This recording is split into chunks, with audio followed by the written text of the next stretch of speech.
ल अर्को च्याप्टरमा हामी सुरु गर्छौँ जसको नाम हो टेन्सन एन्ड कम्प्रेसन। हेर हामीले स्ट्रेस पढिसक्यौँ। अब त्यसको टाइप्सहरू हेरौँ। स्ट्रेसको टाइप्समा पहिलो पर्छ हाम्रो चाहिँ टेन्साइल स्ट्रेस। ओके, टेन्साइल स्ट्रेसमा के हुन्छ त दुईटा equal and opposite pull force हुन्छ। पुल फोर्स भनेको तन्काउने फोर्स, जस्तै यसलाई चाहिँ यसरी गएर तन्काउनु भनेको फोर्स यता र यता अप्लाई गर्नु, त्यो भनेको त पुल फोर्स भयो। ओके, जसले चाहिँ हामीले कुनै वायरहरू कुनै तारहरू फोर्स लगाएर तन्काउँछ नि यसरी गरेर, ओके, त्यो भनेको के हो त हाम्रो पुल फोर्स भन्ने गर्छौँ त्यसलाई। र त्यसले नै के गर्छ त टेन्सन फोर्स पनि भन्ने पनि छ, टेन्सन फोर्स वा टेन्साइल फोर्स। र त्यसबाट जुन स्ट्रेस आउँछ नि त्यो स्ट्रेसलाई चाहिँ हामीले टेन्साइल स्ट्रेस भन्ने गर्छौँ। ओके, जस्तै यो फिगरमा हेर, यो फिगर हाम्रो यति थियो होइन, यसमा चाहिँ पी भन्ने दुईवटा फोर्स अप्लाई गरेको छौँ। अब यसले अप्लाई गरेकोले के गर्छ त यसको लेन्थ इन्क्रिज गरिदिन्छ। ओके, जस्तै यो डटेड लाइन देखाएको छ, इन्क्रिजमा चाहिँ लेन्थमा चाहिँ के त इन्क्रिज भएको छ। र यसको एरिया हेर त, यसको एरिया चाहिँ क्रस सेक्सन यति थियो भने अहिले चाहिँ डिक्रिज भएर यति हुने गर्छ। भनेको टेन्साइल स्ट्रेसले के गर्छ भन्दाखेरि फोर्स अप्लाई गरिन्छ मेटेरियलभन्दा आउटवर्डतिर, लेन्थ चाहिँ के हुन्छ त मेटेरियलको बढ्ने गर्छ, तर एरिया चाहिँ त्यसको रिड्युस हुने गर्ने गर्छ। जस्तै यसको चाहिँ लेन्थ बढेर यतिसम्म आयो, एरिया चाहिँ के त पहिलाभन्दा रिड्युस भयो।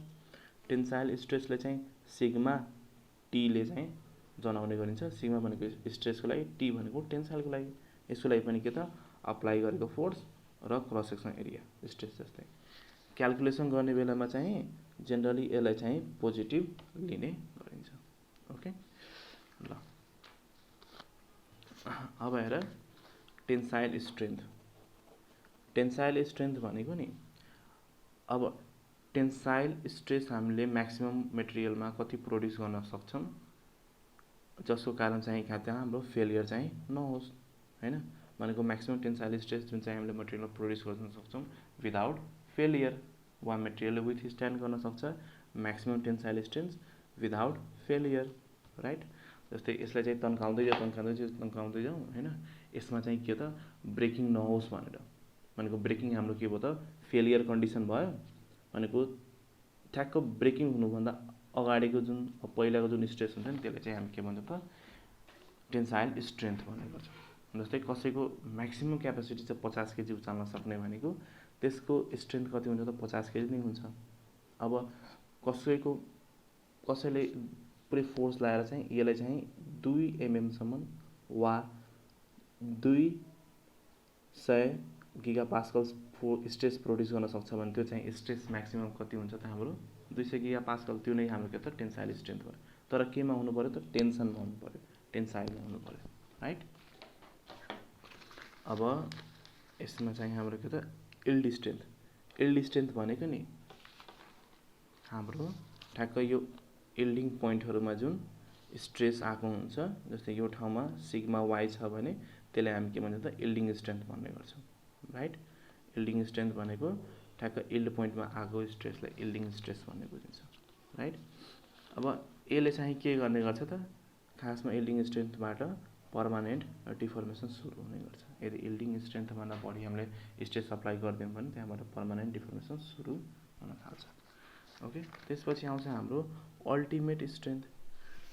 स्ट्रेस स्ट्रेन डायग्राममै हेर म्याक्सिमम पोइन्टमा वा म्याक्सिमम स्ट्रेस कति प्रोड्युस गर्न सकिन्छ वा जुन स्ट्रेस हुन्छ त्यो नै चाहिँ हाम्रो के हुने गर्छ त अल्टिमेट स्ट्रेन्थ त्यसलाई भन्ने गर्छ। सिग्मा यु भने कुनै मेटेरियलमा म्याक्सिमम कति स्ट्रेस हामीले जेनेरेट गर्न सकिन्छ त्यो नै चाहिँ हाम्रो के हुने गर्छ त अल्टिमेट स्ट्रेन्थ हुने गर्छ, राइट। त्यसपछि आउँछ हाम्रो एउटा ब्रेकिङ स्ट्रेन्थ, राइट। भनेको त्यो म्याक्सिमम स्ट्रेस हो वा सिम्पली स्ट्रेस जसले चाहिँ के गर्छ त मेटेरियललाई ब्रेक गर्ने गर्छ, वा त्यसलाई रप्चर वा फेलियर पनि भन्ने गर्छौँ। जस्तै स्ट्रेस स्ट्रेन डायग्राममा हाम्रो ठ्याक्क यह भन्ने पोइन्टमा चाहिँ के त फेलियर हुने गर्छ, रप्चर हुने गर्छ वा ब्रेक हुने गर्छ। त्यही भएर यो पोइन्टलाई चाहिँ के त यो पोइन्टको स्ट्रेसलाई चाहिँ हामी के भन्छौँ त यसरी डायग्राममा लाइन कोरेर ल्यायौँ भने यो पोइन्टमा आएर मिट भयो भने यो चाहिँ हाम्रो के त सिग्मा एफ हुने गर्छ। त्यो चाहिँ के भन्छ हाम्रो फेलियर वा ब्रेकिङ वा रप्चर स्ट्रेन्थ भयो। ओके, त्यो भनेको हाम्रो टेन्साइलको पार्ट हो। अब हेरौँ हामी कम्प्रेसिभमा।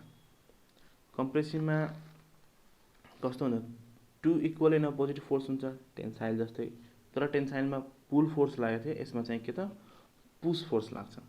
भनेको ठ्याक्क कुनै अब्जेक्टलाई यसरी गरेर यसरी थिच्नु, यसरी गरेर थिच्नु। त्यो थिच्नु भनेको के हो त, हामीले कम्प्रेसिभ स्ट्रेस वा कम्प्रेसिभ फोर्स अप्लाई गर्छौँ। कम्प्रेसिभ फोर्सको कारण चाहिँ कम्प्रेसिभ स्ट्रेस इन्ड्युस हुने गर्छ। ल हेर, यसको कारण चाहिँ जस्तै यो अब्जेक्टलाई मैले यसरी थिचेँ भने चाहिँ के हुन्छ त, यसको लेन्थ अभियसली घट्छ, यसको साइज जुन हुन्छ त्यो घट्ने गर्छ। त्यही भएर यसको लेन्थ चाहिँ हामी के गर्छौँ त, यसको लेन्थ चाहिँ डिक्रिज हुने गर्छ। र यो साइड चाहिँ के हुन्छ त, यसको साइज चाहिँ बिस्तारै यसरी बढ्दै जान्छ, यसरी चाहिँ बढ्दै जान्छ। त्यही भएर यसको एरिया चाहिँ के हुन्छ त, इन्क्रिज हुने गर्छ। जस्तै यो फिगरमा यो चाहिँ हाम्रो बडी छ, राइट। यसमा चाहिँ हामीले कम्प्रेसिभ फोर्स, यो एरियाले देखाउँछ के त, कम्प्रेसिभ फोर्स अप्लाई गऱ्यौँ, जसको साइज के हो त घट्यो, लेन्थ चाहिँ घट्यो, तर एरिया चाहिँ के त यसको बढेको छ। एरिया हेर त बढेको छ, लेन्थ चाहिँ के त घटेको छ। फाइनल साइज चाहिँ हाम्रो कस्तो यस्तो आउँछ। यसलाई चाहिँ हामी के भन्छ त, कम्प्रेसिभ स्ट्रेस भन्ने गर्छ, राइट। अब यसको हेर म्याथमेटिकल फर्मुलाको कुरा गर्दाखेरि टेन्साइल स्ट्रेस जस्तै हुन्छ, P/A नै हुन्छ, तर यसको चाहिँ सिग्मा सी चाहिँ डिनोट गर्ने हुन्छ। सिग्मा सीले चाहिँ के देखाउने गर्छ त, हाम्रो टेन्साइल भन्छु कम्प्रेसिभ स्ट्रेस। र यो चाहिँ के हुन्छ त, हाम्रो क्यालकुलेसन गर्ने बेलामा चाहिँ नेगेटिभ हुने गर्छ। ओके, भनेको सिग्मा सी जति हुन्छ त्यसलाई नेगेटिभ लिने गर्छौँ, टेन्साइलले चाहिँ हामी स्ट्रेसलाई चाहिँ पोजिटिभ लिने गर्छौँ। ल, कम्प्रेसिभ स्ट्रेस भनेको स्ट्रेन्थ भनेको के हो त, अब त्यही म्याक्सिमम स्ट्रेस टेन्साइल जस्तै, तर केमा त कम्प्रेसिभ हुनुपर्छ। म्याक्सिमम कम्प्रेसिभ स्ट्रेस हुनुपर्छ, जसले चाहिँ मेटेरियलले चाहिँ विथस्ट्यान्ड गर्न सक्छ। जस्तै हामीले यसलाई थिचेर पनि कति अब्जेक्टहरूलाई ब्रेक गर्न सक्छौँ नि। ब्रेक हुनु भनेको फेलियर जस्तो केस भयो, राइट।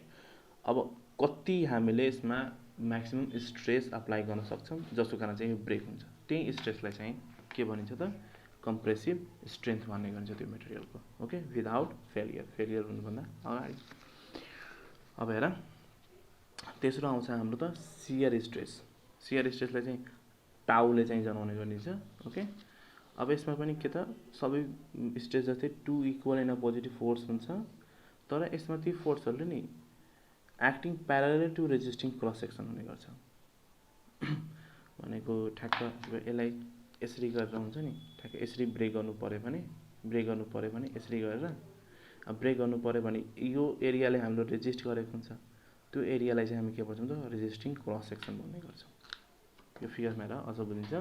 जस्तै यो एउटा हाम्रो प्लेट छ, यो अर्को प्लेट छ है हाम्रो, यो दुईवटा हाम्रो के छ त, यो प्लेटहरू भयो। यो प्लेटहरूलाई चाहिँ हामीले रिबेटबाट जोडेका छौँ।